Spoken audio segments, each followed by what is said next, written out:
Jesus became one of us. Don't you ever wonder sometimes where God is? I question, God, where are you? Times when I want my prayers to be answered, and God seems a million miles away. Well, this isn't only you, it's me, it's all of us, all of humanity. Even before Jesus was born, people asked this question, God, where are you? God, who are you? And people tried to discover who God was, so they started to build temples, and they started to worship the moon and the sun and the stars.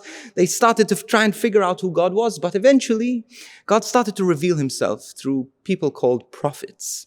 And the people started to make sense of God. They said, this makes sense. This is God. This is God. And so they started to build temples and places of worship for God. And they started to get to know God. But it was still very confusing. They started killing people and thinking that God was the one who commanded all of this. And it was confusing because they wanted to serve God. They knew a little bit about God, but they actually didn't know who God was.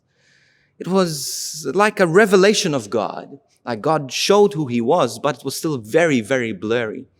And so eventually, after all of this confusion, God says, okay, that's it.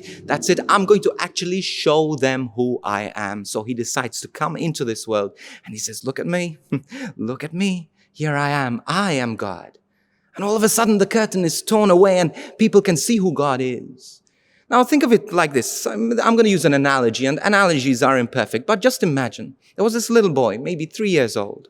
And he's out playing in a garden and he sees these ants. And these ants are looking for food. They're looking for purpose. They're looking for the way home. They're looking to survive. And as they're looking to survive, they take this path and they follow each other. And they're following each other. And he follows the path and he notices that they are falling off a cliff. And they were all, one after the other, falling off this cliff. And he's confused. This little boy is confused. Why are they dying? Why are they jumping off the cliff? But the thing is, they don't know what's happening. They're just following each other. So what he does is he starts to call out, hey, ants! But they don't hear him because he doesn't speak ant, and ants don't speak human. So what does he do? He has a magical power. He flicks his finger and all of a sudden he becomes an ant.